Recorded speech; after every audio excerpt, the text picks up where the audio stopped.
தேர்தல் களமானது இன்று வேலூரில் விஜய் பேசியதை பார்க்கும் பொழுது ஸ்டாலின் சாருக்கும் எனக்கும் தான் போர், தீய சக்திக்கும் தூய சக்திக்கும் தான் போட்டி, கள நிலவரம் இதுதான் என்பதை அவர் ஆணித்தரமாக கூறுகிறார். ஆனால் சற்று முன்பு அதே கேள்விக்கு பதிலளிக்கும் வகையில் முதலமைச்சரும் திமுக தலைவருமான மு.க. ஸ்டாலின் ஒரு தனியார் தொலைக்காட்சி கருத்தரங்கில் பேசும்போது பலமுனை போட்டி பலமாக இல்லை, ஒரு கை பார்ப்போம் என்று கூறியிருக்கிறார். உண்மையிலேயே கள நிலவரம் மாறி இருக்கிறதா பார்த்திபன், நீங்க எப்படி ஃபீல் பண்றீங்க? ரெண்டு பேருமே அவங்கவுங்க கட்சி தொண்டர்களுக்கான மெசேஜ பொதுவெளியில பாஸ் பண்ணிருக்காங்க அப்படின்னு தான் நான் பாக்குறேன். முதலமைச்சர் அவருடைய தொண்டர்கள் அவங்க நரேட்டிவ்க்கு என்ன தேவையோ அதை சொல்றாரு. விஜய் அவருடைய ஆதரவாளர்களுக்கு என்ன தேவையோ, என்ன நரேட்டிவ் அவர் சொல்ல விரும்புறாரோ அந்த நரேட்டிவ் அவர் சொல்றாரு. ஆனா களம் அப்படின்னு பாத்தீங்கன்னா இன்னைக்கு நம்ம முன்னாடி இருக்குது 4 முனை போட்டி தான். திமுக அணி, அதிமுக அணி, விஜய் தலைமையில் ஒரு அணி யாராவது வந்தாங்கன்னா, இல்ல விஜய் தாவேக்கா தனியாக, அது அணி இல்லைன்னா தனி, அடுத்தது நாம் தமிழர். சோ 4 முனை போட்டி. இதுல யாரையுமே நம்ம டிஸ்கார்ட் பண்ண முடியாது. ஒரு காலத்துல ஜெயலலிதா அம்மையார் சொல்லுவாங்க, இந்த மாதிரி கண்ணு கட்டிய தூரம் வரை எங்களுக்கு எதிரிகளே இல்லைன்னு. அந்த மாதிரிலாம் இன்னைக்கு யாருமே சொல்ல முடியாது. ஏன்னா நேத்து தான் நமக்கு எஸ்ஐஆர்ல திருத்தப்பட்ட வாக்காளர் பட்டியல் வந்திருக்கு. கிட்டத்தட்ட 1 கோடி வாக்காளர்கள் இல்ல. சென்னையில மட்டுமே கிட்டத்தட்ட 12 லட்சம் வாக்காளர்கள் நீக்கப்பட்டாச்சு. அதனால இது அந்த எஸ்ஐஆர், புது எஸ்ஐஆர் படி நடக்க போற ஒரு தேர்தல்.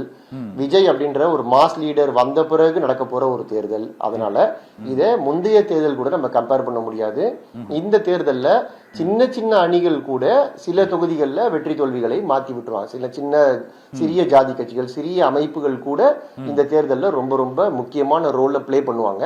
அதனால ரெண்டு பேர் சொல்றதுமே நம்ம அப்படியே எடுத்துக்க முடியாது. ரெண்டு பேருமே அவங்கவுங்களுக்கான அரசியல் ஸ்டேட்மெண்ட்ஸை கொடுக்குறாங்க. அப்படித்தான் நான் இதை பாக்குறேன்.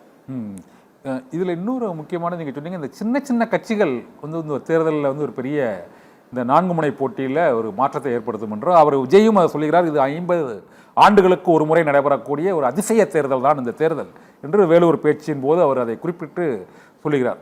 50 ஆண்டுகளுக்கு முன்பு என்றால் எம்ஜிஆர் அரசியலுக்கு வரும்போது இருந்த ஒரு கள அரசியல் சூழ்நிலை, அப்போது உள்ள சூழ்நிலை இப்போதும் அதே போன்ற தேர்தல் களம் இருக்கிறதா, அல்லது அது போன்ற ஒரு மாற்றத்தை திமுக அதிமுக என்ற ஒரு மரபு சார்ந்த கட்சிகளுக்கு மாற்றாக ஒரு புதிய மாற்றத்தை உண்மையிலேயே தமிழக மக்கள் பெரிய அளவில் விரும்புகிறாங்களா? நீங்கள் ஒரு தேர்தல் வியூக வகுப்பாளராக மக்களோட எண்ணங்களை பார்த்துருப்பீங்க. அந்த அளவுக்கு ஒரு பெரிய தேவை, மாற்றம், எதிர்ப்பு ஆகியவை இப்போது களத்தில் இருக்குதான்னு நினைக்கிறீங்களா? எப்பவுமே கரண் சார், எப்பவுமே ஒரு 10% மக்கள் மாற்றத்தை விரும்புவாங்க. அது எல்லா காலங்கள்லயுமே. இப்போ அந்த 10%ன்றது இன்னும் அதிகமா இருக்கு. எப்ப யார் புதுசா கட்சி ஆரம்பிச்சாலும் கிட்டத்தட்ட 10% நெருக்கி வருவாங்க. நம்ம பாமக காலத்திலும் சரி, பாமக ஆரம்பிக்கப்பட்ட போது, மதிமுக ஆரம்பிக்கப்பட்ட போது, அப்புறம் விசிக, அதுக்கப்புறமா விஜயகாந்த் ஆரம்பிச்சு ஒரு கட்சியா ஒரு பெரிய போர்ஸா வந்த போது, இது எல்லாமே அதுக்கு ஒரு அளவு இருக்கு. அந்த அளவை தாண்டி அவங்களால மேல போக முடியாது தமிழ்நாடு அரசியல் களத்துல. ஏன்னா 2 பேரும் மாபெரும் அரசியல் ஆளுமைகள் இருந்தாங்க. ஜெயலலிதா, கருணாநிதி அப்படின்னு 2 ஆளுமைகள். ஜெயலலிதா அம்மையாரும் சரி, கலைஞரும் இருந்த போதும் 2 பேருமே மிகப்பெரிய ஆளுமைகள். அவங்கள தாண்டி ஒரு தேர்ட் ஃபோர்ஸ் வரதுன்றது ரொம்ப ரொம்ப கஷ்டமா இருந்தது. இன்னைக்கு அந்த மாதிரியான பெரிய ஆளுமைகள் இல்லாத ஒரு களமாக அது மாறி இருக்கு. இன்னைக்கு அப்கோர்ஸ் முதலமைச்சர் ஸ்டாலின் ஒரு ஆளுமையாக, பெரிய ஆளுமையா இருந்தாலும் அன்னைக்கு அந்த தலைவர்கள் பின்னாடி ஒரு கூட்டம் இருந்ததுல, தலைவர் என்ன சொன்னாலும் கரெக்ட்னு சொல்ற ஒரு கூட்டம். அது ஜெயலலிதா அம்மையார் பின்னாடியும் இருந்தது, கலைஞர் பின்னாடியும் இருந்தது. அந்த மாதிரியான ஒரு கூட்டம் இன்னைக்கு எடப்பாடி பழனிசாமி அவர்கள் பின்னாடியும் கிடையாது, மு.க. ஸ்டாலின் அவர்கள் பின்னாடியும் கிடையாது. இன்னைக்கான வாக்காளருடைய மனநிலை நிறைய மாறிடுச்சு.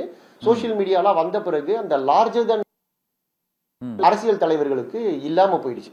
சோ இப்ப இருக்கிற ஆடியன்ஸ், இப்ப இருக்கிற ஓட்டருடைய மனநிலை வேற.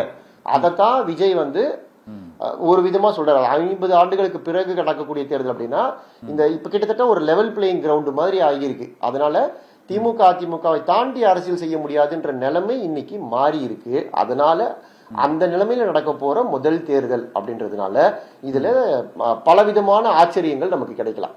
ஓகே.